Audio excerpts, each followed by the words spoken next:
Progressive बालक की जो ज़िंदगी में जो अपनी ज़िंदगी में प्रोग्रेस करता रहा। एक बहुत गरीब बच्चा जिसके पिता पास के शहर के ओवरब्रिज के नीचे एक कपड़ा बिछाए भीख मांगा करते थे, रेलवे ब्रिज के नीचे। उस बच्चे की मैं कहानी सुनाने जा रहा हूँ। उस कहानी का नाम है शामू। शामू का पिता बिहारी इस शहर के पास के कस्बे में एक रेलवे ओवरब्रिज के नीचे एक कपड़ा बिछाए बैठा रहता था। आने जाने वाले उसके बिछाए कपड़े पर कुछ न कुछ पैसे डाल देते थे। वह किसी से कुछ मांगता नहीं था। उसे शायद ये मालूम नहीं था कि मांगने से कुछ मिलता है। उसे तो ये मालूम था मांगने से कुछ नहीं मिलता है। धर्म करने वाले अपने ही आप अपना परलोक सुधारने के लिए उसके कपड़े में कुछ न कुछ डाल जाते हैं। अपने बेटे को इस शहर के स्कूल में के पास अपनी दादी के साथ एक मड़ैया में रखता था। मड़ैया का मतलब है एक झोपड़ी में रखता था। वहाँ पर और भी मड़ैया थी और झोपड़ियाँ थीं जहाँ पर लोग भी बरसों से रहते थे। शामू स्कूल के बच्चों को देखता तो उसका भी बहुत मन करता था कि वो भी स्कूल जाकर पढ़े, परंतु उसके बस में ये सब नहीं था। 10 साल का शामू अपने टोले में रहने वाले कुछ बच्चों के साथ कूड़े से प्लास्टिक बटोरने का काम करता था। कूड़े में प्लास्टिक बटोरने का काम करता था।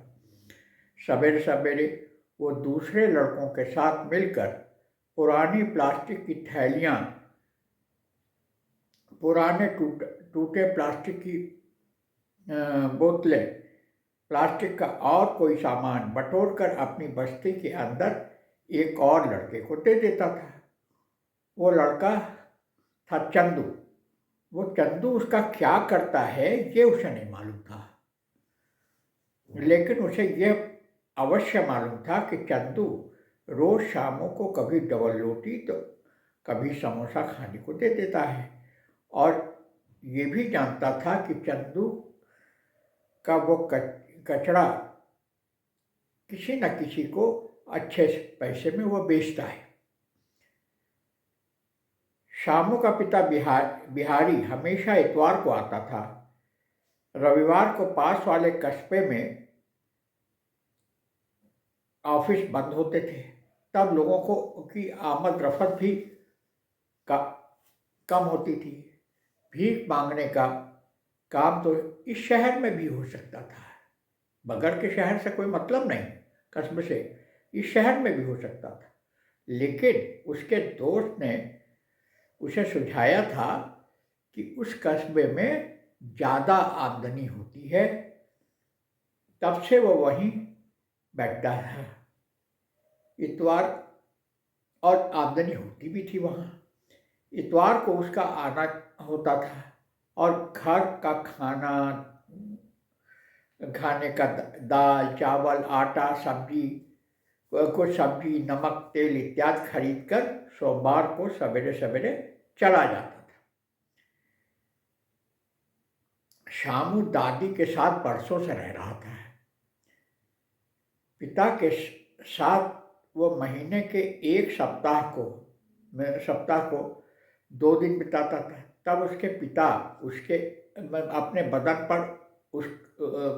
पर उससे कहते थे कि हमारे बदन के ऊपर चलो, जिससे पैर बदन दबाता था। बिहारी एक दिन शामू से बोला, बेटा तू स्कूल के एकदम पास में रहता है, कुछ पढ़ लिख जाता तो कितना अच्छा होता। इस पर शामू बोला, चल तो स्कूल चल, वहाँ मास्टर को बोल दे, मेरा मन भी पढ़ने के लिए हो रहा है।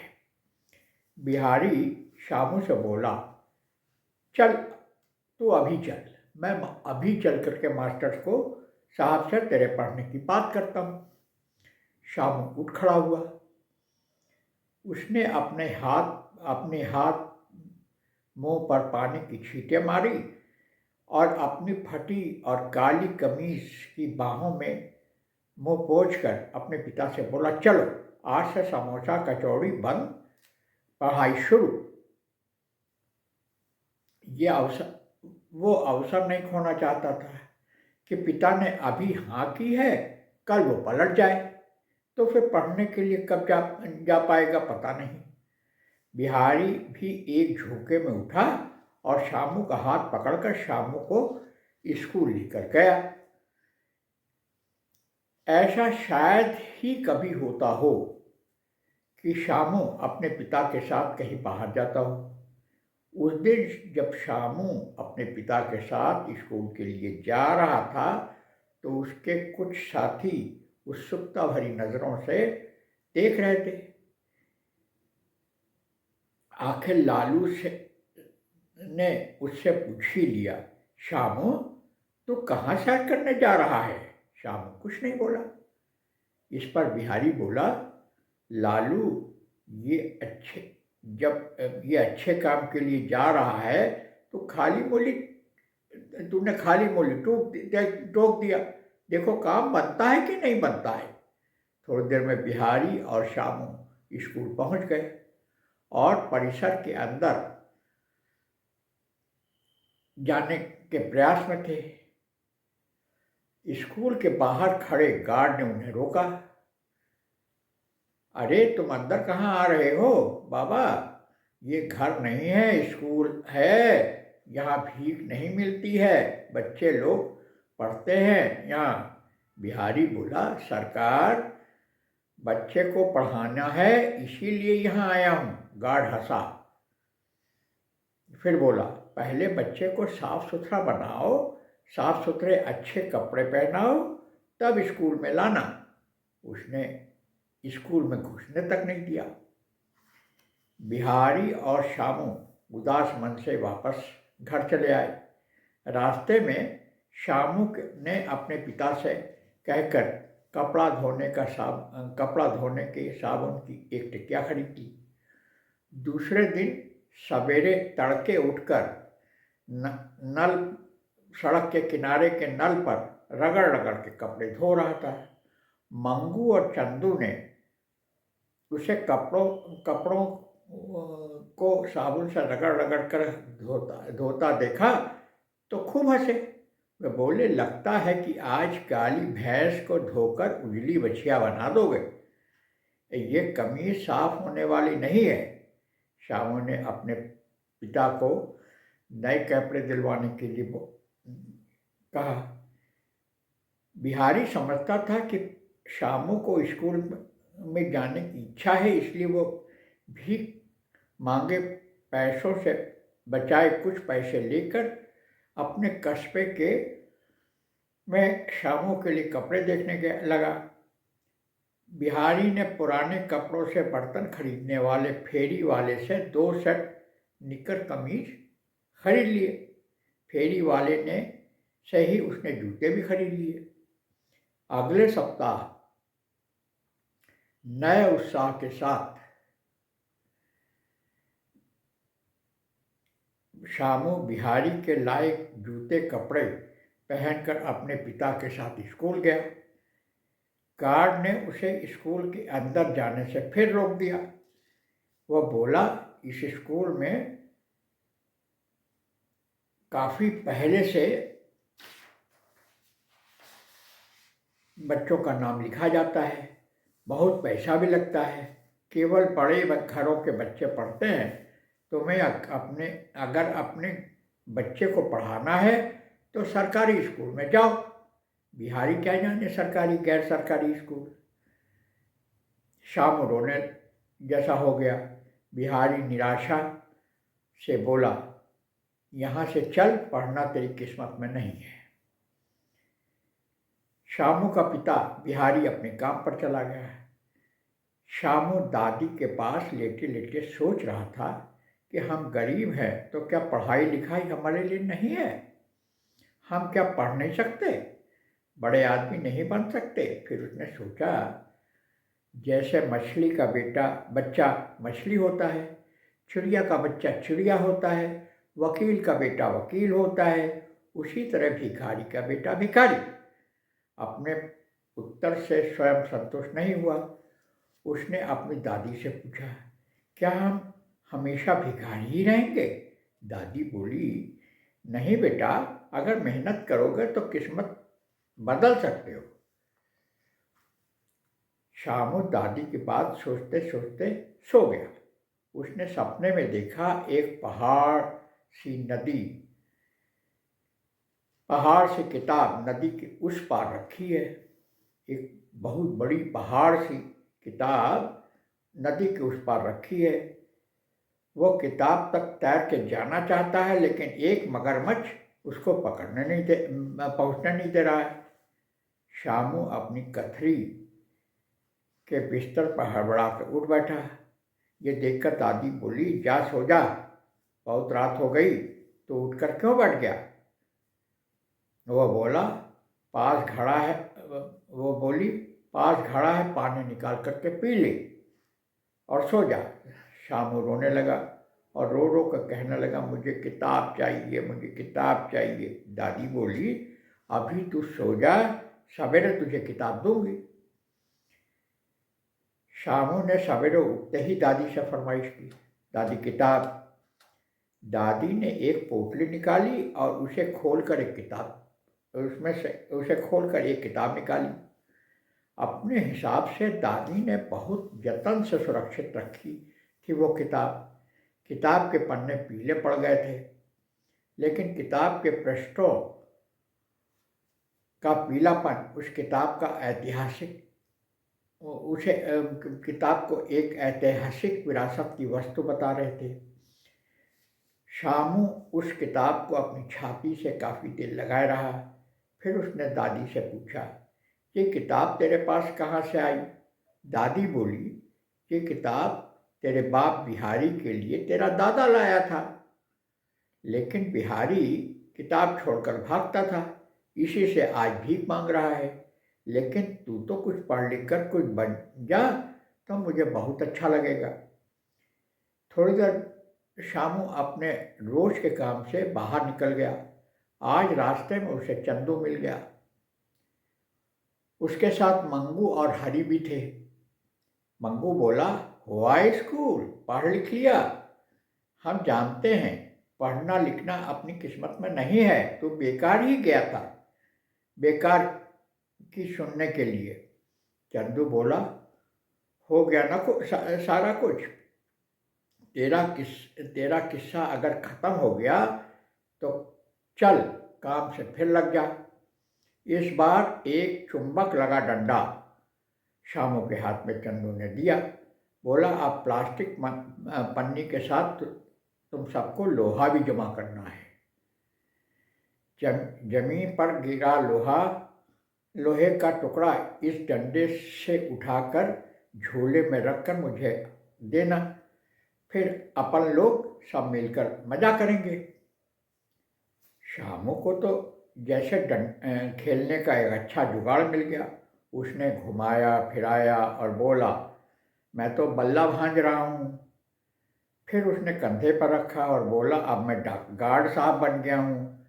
गार्ड नहीं, पुलिस अंकल बन गया हूँ। मंगू बोला, अब लो, अब ये गुल्ली डंडा। मांगू बोला, लो ये गुल्ली डंडा भी हो, गुल्ली डंडे का डंडा भी हो गया। चंदू बोला, नहीं, ये न तो क्रिकेट का बल्ला है, न सिपाही की बंदूक, न गुल्ली डंडे वाला डंडा भी नहीं है। इसे बस रोटी रोटी समझना, तोड़ना फोड़ना नहीं, दोबारा और नहीं मिलेगा। शामू की क्षणिक खुशियाँ भी धराशाही हो गई। वो निकल पड़ा प्लास्टिक पन्नी लोहा खोजने के लिए।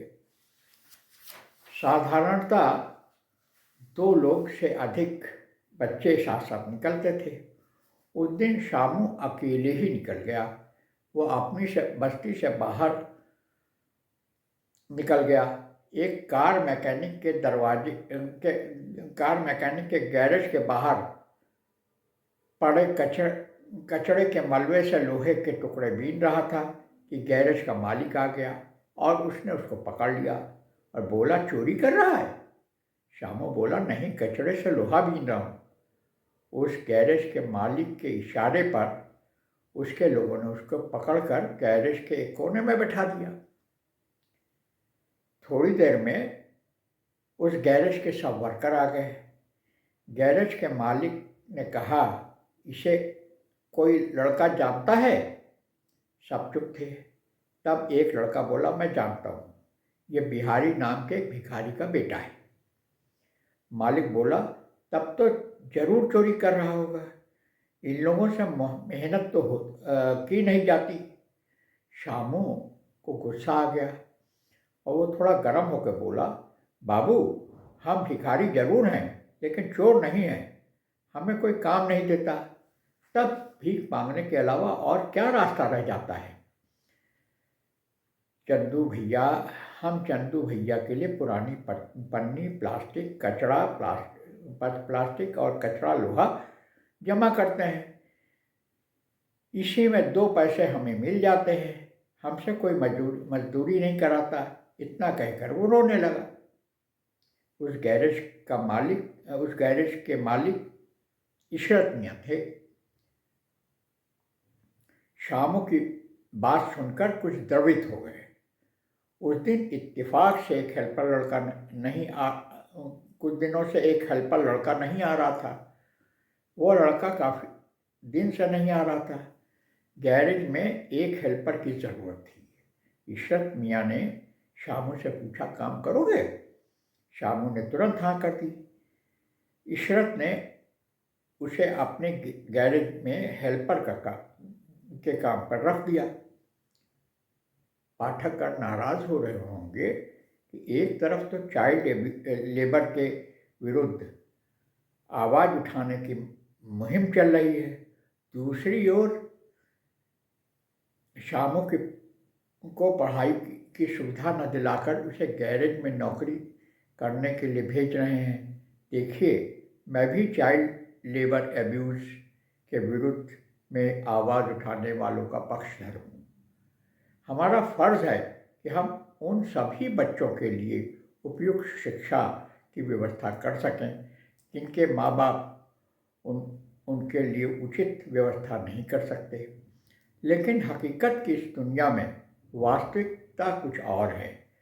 मैं ऐसे चंद बच्चों को जानता हूँ जिन्होंने बहुत परिश्रम से, पूरे जुनून से पढ़ाई लिखाई की थी, लेकिन समुचित शिक्षा पूरी करने के बाद भी कोई उपयुक्त नौकरी काम नहीं पा सके। एक चपरासी के पद पर लाखों एमए और पीएचडी लोगों के आवेदन आए थे। इनमें से अनेक अभी भी घरों में झाड़ू पोछा कर रहे हैं, कुछ तो वो भी नहीं कर पा रहे हैं। तालीमी शिक्षा उन्हें शर्म की जंजीर में जकड़कर रोटी से अलग रख रही है। वो किताबी शिक्षा किस काम की जो गरीब को 2 वक्त की रोटी भी नहीं दिला पाए, अपंग अलग बना दे। आपका बहुमूल्य समय नहीं लेते हुए हम इस कहानी को आगे बढ़ाते हैं। श्यामू अपनी हंसमुख स्वभाव और भोलेपन के कारण सब लोगों का चहेता बन गया। उसे मेहनत काफ़ी करनी पड़ती थी, घन चलाना पड़ता था,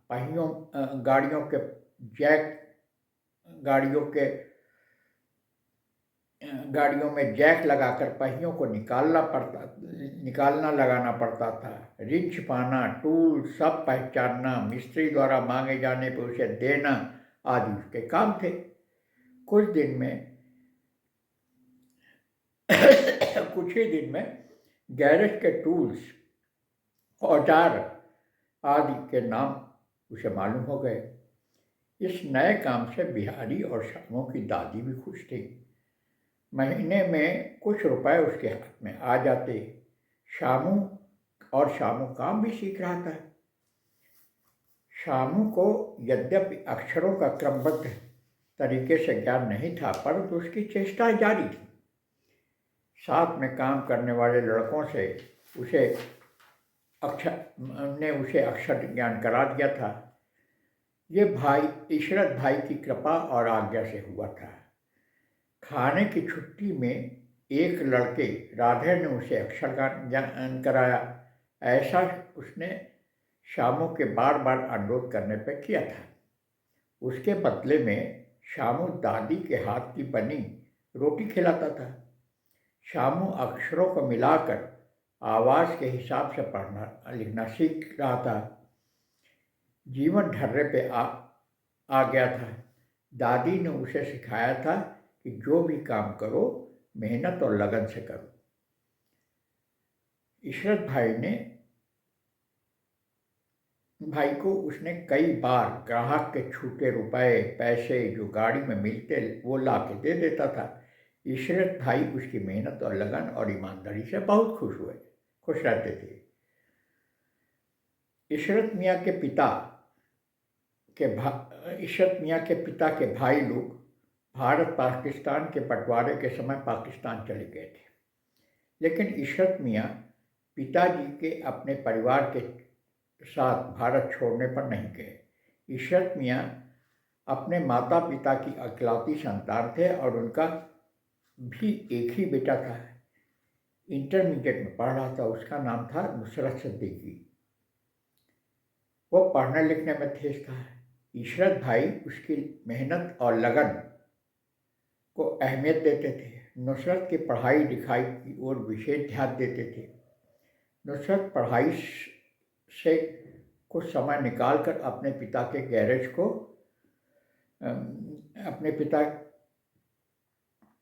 गैरेज में जाता था। अपने पिता को खाना खाने के लिए घर भेजने के लिए। उस समय कॉलेज से आ चुका होता था। शामू के पढ़ने के शौक को देखकर वो समय समय पर उसकी सहायता भी कर दिया करता था।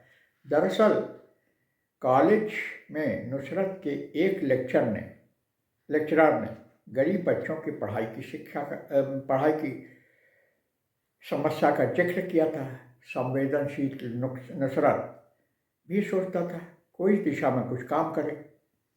उसको आसानी से इस बात का मौका मिल गया। अतः शामू को वो खुशी खुशी पढ़ा रहा था और इसके लिए भगवान का शुक्रगुजार था। शामू का पिता बिहारी हमेशा के इतवार को आता था अपनी माँ और बेटे के पास उन्हें देखने के लिए।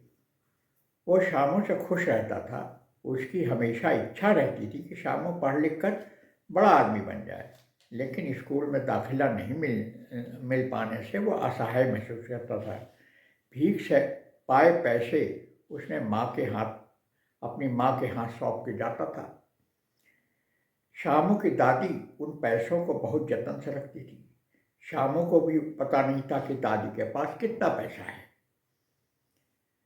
कि दादी के पास पैसा है भी कि नहीं है। एक दिन शामू घर गया तो उसने देखा कि दादी रो रही है। शामू ने दादी पूछा तो दादी ने उसे कुछ रुपयों की गड्डी दिखाई जिसे कीड़े खा गए थे। शामू दूसरे दिन गैरेज गया। वहाँ दादी से पूछकर उन रुपयों को भी ले गया। इशरत मियाँ को वो नोट दिखाए। कुछ नोट काम के थे, कुछ नोट बाजार में चल नहीं सकते थे। उन रुपयों को लेकर इशरत भाई शामू के साथ नोट बदलने वाले की दुकान में गए, जहाँ कमीशन पर नोट बदले जाते थे। वहाँ पर शामू को खराब नोटों के बदले में कुछ रुपए मिल गए। इशरत मियाँ ने शामू से कहा, अब तो तुम कुछ पढ़ लिख सकते हो, अपना नाम लिख सकते हो और 12 साल के हो गए हो, अतः पैसों को बैंक के खाते में रखो। उसने शामू को बैंक के खाते के बारे में समझाया। शामू को इशरत मियाँ अपने साथ लेकर बैंक गए। उसका एक खाता खुलवा दिया। अब उसने हर माह अपनी तनख्वाह के रुपए और दादी के रुपए बैंक की पासबुक में जमा करने शुरू कर दिए। बैंक के खाते में शामू प्रतिमाह अपनी तनख्वाह के कुछ रुपए और दादी के रुपए बचाकर नियमित रूप से जमा करने लगा। दादी को खुशी हुई कि उसके पैसे बैंक में जमा हो रहे हैं। अब रुपए चोरी चले जाने या कीड़े चूहों के कुतरे जाने का डर नहीं है। बिहारी अभी पहले की तरह ही रुपए दादी अपनी माँ को दे जाता था और अपनी माँ से उन रुपयों के बारे में कभी नहीं पूछता था। शामू इशरत मियाँ के गैरेज में मेहनत से काम करता था। धीरे धीरे वो कार रिपेयरिंग के कार्य से पूरी तरह परिचित हो गया। कार आते ही उसकी आवाज़ से ही समझ जाता कि गाड़ी का कौन सा हिस्सा खराब है। इंजन के काम में काफ़ी माहिर हो गया था। कार के इंजन का पिस्टन हो या रिंग बदला जाना है, का इंजन का बदला जाना, ये सब काम करने में वो बहुत अच्छी तरीके से सीख गया था। इसकी वजह से इशरत मियाँ शामू को हमेशा अपने साथ लगाए रखते थे। इशरत मियाँ के प्यार और लगन की वजह से वो मोटर मैकेनिक का काम अच्छी तरीके से सीख गया था। नुसरत से शामू अपने काम भर की पढ़ाई लिखाई भी सीख गया था। कुछ दिन के बाद नुसरत का एडमिशन उसके प्री विषय कंप्यूटर साइंस के लिए जबलपुर के इंजीनियरिंग कॉलेज में हो गया था। कॉलेज में 3 साल कैसे निकल गए पता नहीं चला। कैंपस सिलेक्शन में नुसरत सिद्दीकी को बेंगलोर की कंपनी ने अच्छी शुरुआत पर बुलवा लिया। अब नुसरत को आसानी से छुट्टी न मिल पाने के कारण इशरत मियाँ को काफ़ी तकलीफ होती थी। उनके और बेगम की बीमारी, दवा दारू आदि सब कामों को मैं शामू ही सुझाई देते थे। गैरेज हो या घर, हर स्थान पर शामू अपनी जिम्मेदारी निभाता था। इशरत भाई का हर काम शामू के बगैर पूरा नहीं होता था। नुसरत ने बंगलौर पहुंचने के बाद अपने पिता को बंगलौर घूमने के लिए बुलाया। वहाँ 1 माह बिताकर वो लोग अपने घर वापस लौट आए। शामू के ऊपर गैरेज का पूरा भार था।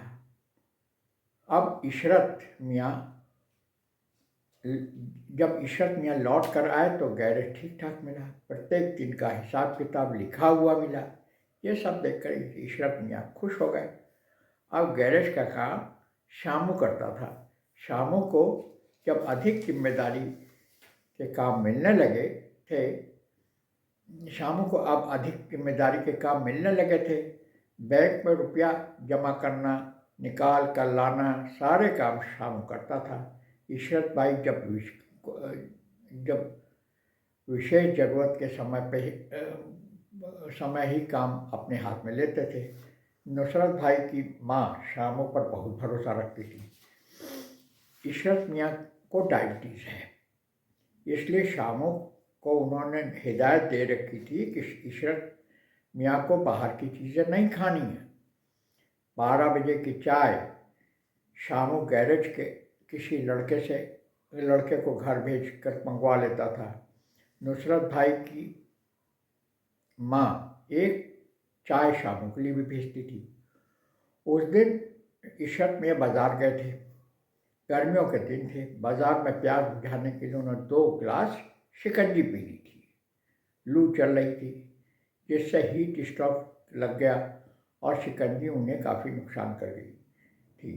पता नहीं चला, उन्हें उल्टी होने लगी। वे किसी तरह ऑटो से घर आए। शामू जल्दी से डॉक्टर बुला लाया और डॉक्टर के कहने पर अस्पताल में भर्ती करा दिया। डिहाइड्रेशन हो जाने पर इशरत भाई काफ़ी कमज़ोर हो गए थे। नुसरत भी बेंगलोर से आ गए थे, पर काफ़ी दिन रुक नहीं पाए थे। शामू इशरत भाई के लिए हनुमान की तरह हमेशा सेवा में तत्पर रहता था। इशरत मियाँ ठीक हो जाने के बाद भी गैरेज नहीं जाते थे। शामू अकेले ही गैरेज देखता था और रुपए पैसे ला कर देता था। पास का पास का एक दुकान वाले को ये सब अच्छा नहीं लगता था। वो सोचता था यह गैरेज उसे मिल जाए तो वो अपनी दुकान वहाँ शिफ्ट कर दे। इसलिए वो इशरत के घर आया और उसने बहुत भड़काने की कोशिश की। इशरत मियाँ उसकी बातों में नहीं आए। नुसरत का बंगलोर से आना नहीं हो पाता था। वो अपने माता पिता को अपने साथ बेंगलोर ले गया। जाते समय नुसरत ने अपना घर और अपना गैरेज बेच दिया। इशरत मियाँ ने गैरेज का सारा सामान और टूल्स शामू को बहुत कम दाम में बेचकर वो बेंगलोर चले गए। शामू ने घर के पास ही एक किराए की दुकान में अपना गैरेज खोल लिया। उसके अच्छे हुनर और अच्छे व्यवहार की वजह से गैरेज चल निकला। अब वो एक गैरेज का मालिक है। नमस्कार जी।